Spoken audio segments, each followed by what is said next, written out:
Hello everyone, my name is Alexandra Odekian. Good morning, good afternoon, good evening, depending on the time and place you're watching me from. So you're welcome to my YouTube channel today. So based on our last topic, we discussed frequency separation. So this is the concluding part of the series where we talk about retouching. So today I'll be talking about the color grading part where I get to color grade with the inbuilt Photoshop color grading tools.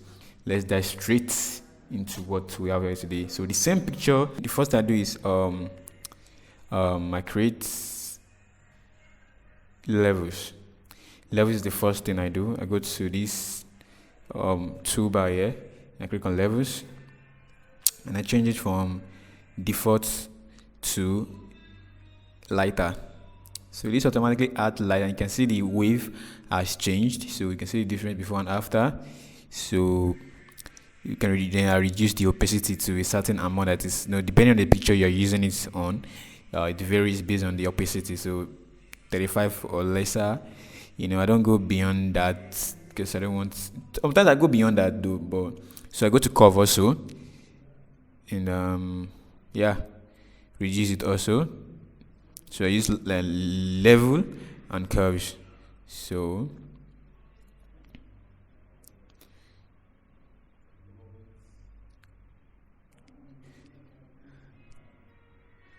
all right. So I think that is okay.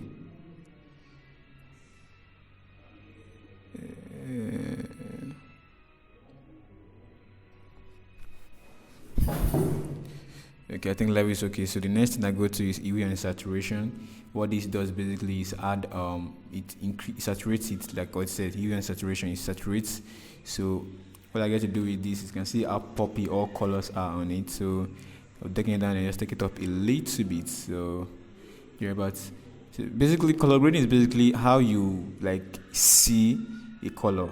Basically, if you want the color to pop more, you make it pop more. If you want to pop less, you want to desaturate it. That's what color grading is about. So it's based on your own style. So the next thing I work on is selective color. So red first, then go to the yellow. It's too much. Then just I think somewhere around. Always try to go to the extreme and see what the effect of the color, so you know what's happening. Sorry about the background noise. I'm in the studio right now making this tutorial. So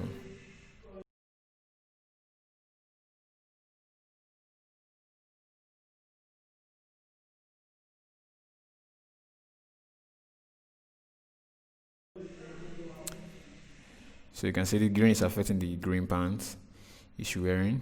So blue, cyan.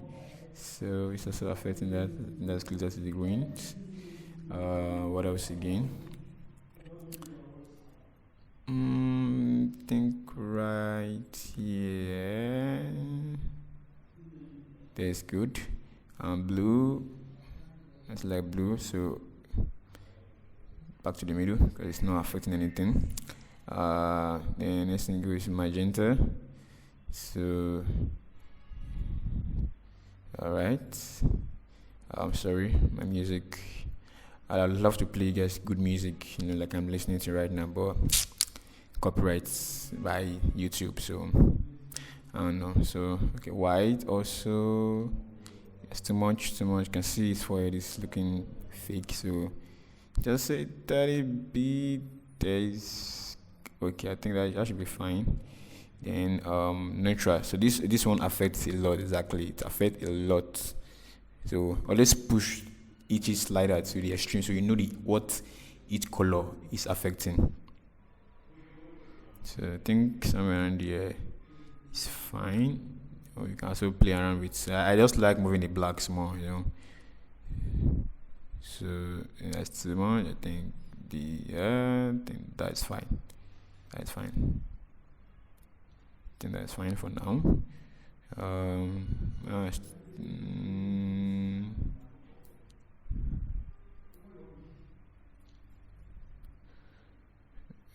Okay.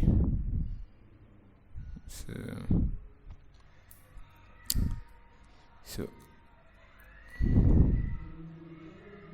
So you just keep adjusting to your tastes, depending on what you feel. So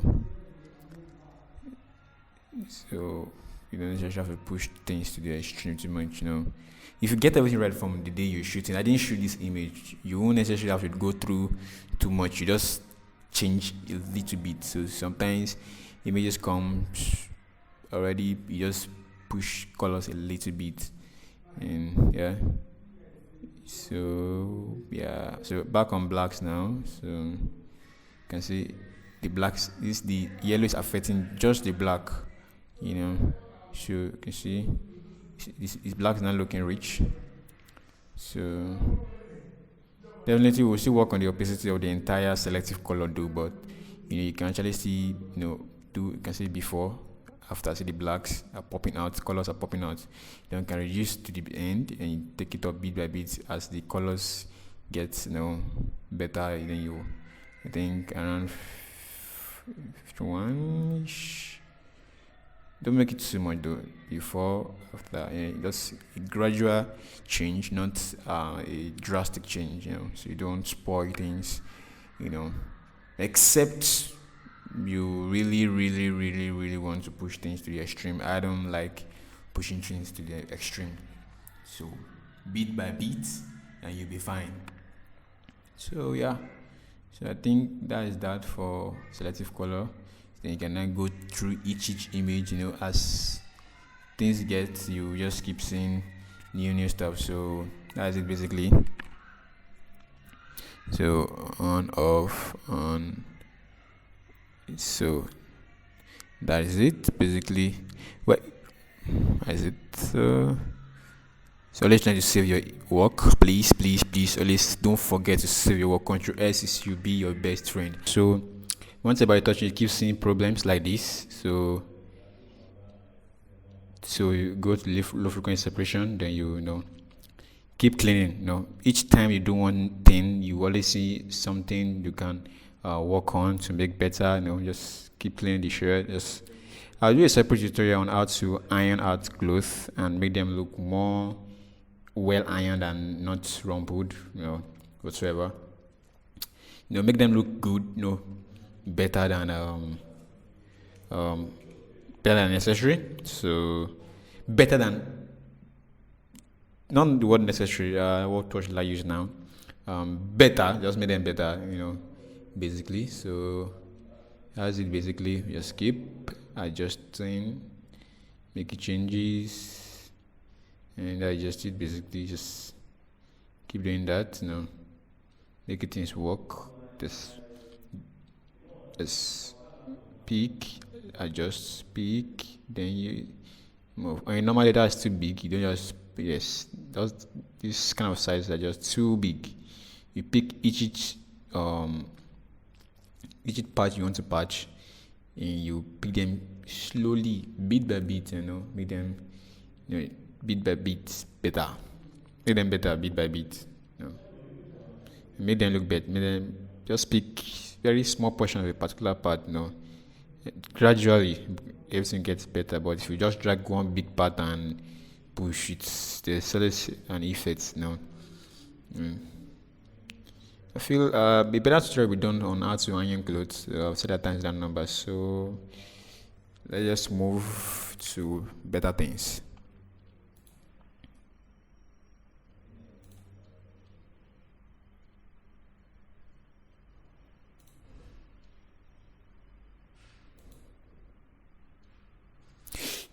So I think that's all basically, just little issues.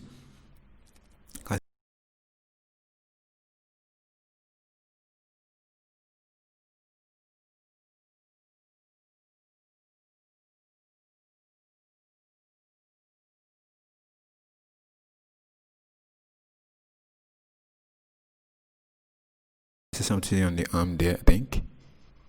Okay, so always like to zoom in and zoom out to see your image in full, and also in a specific form to see the particular spot you're working on. So I think this is okay for me. The color grading is not bad.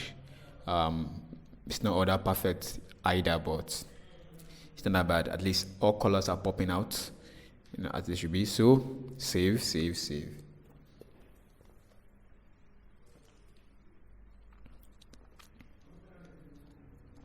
You could also make changes, as time goes on. Each time you, like I said, you pull out, you definitely see one or two things. So like this on the dodge, I think this part of his face is a little bit dark, so I can just dodge it, make it a little bit brighter.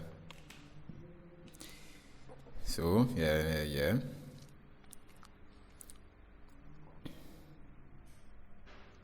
So you can see the difference. Yeah, so I think it's a little bit. There's a need to just dodge more. Yes. So underneath is chain, so let's see the before. So do save. Always try as much as possible to save your work before and after. So you can see there's a difference in the before and the after. So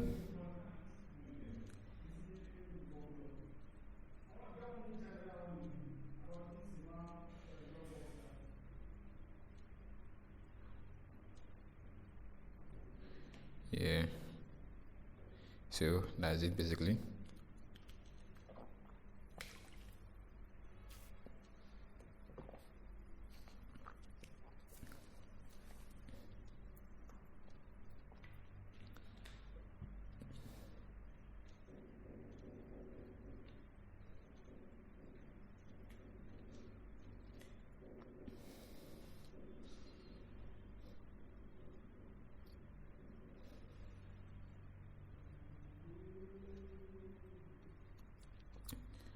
So you can see how smooth the skin is. Not digital smooth, but it's really, really smooth.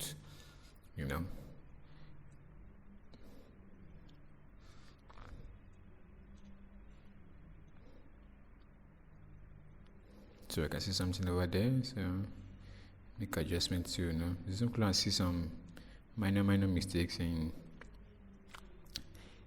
Quick reminder, I'm doing this on the low frequency, please. Doing this on a low frequency, so always try as much as possible to do this.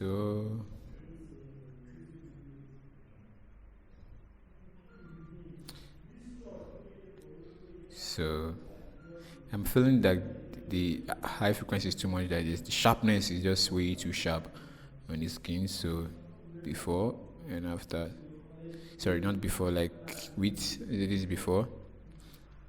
So just take it up a little bit more so there can be a little bit of texture. I don't want it to be all that sharp. So yeah, I think this is okay for me. Although I can still see some shadow casted by the glasses on his cheek, but so we can see. Okay, let's work on that.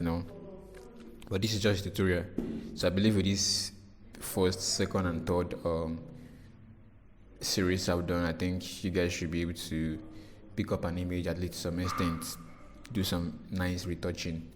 So that's the basics of this tutorial. It's not to show you guys my own way, it's to show you guys, tell you guys that you guys can actually be better. So so just pick my own idea and reminisce on it, then make it better. That's all. Sorry about the noise background.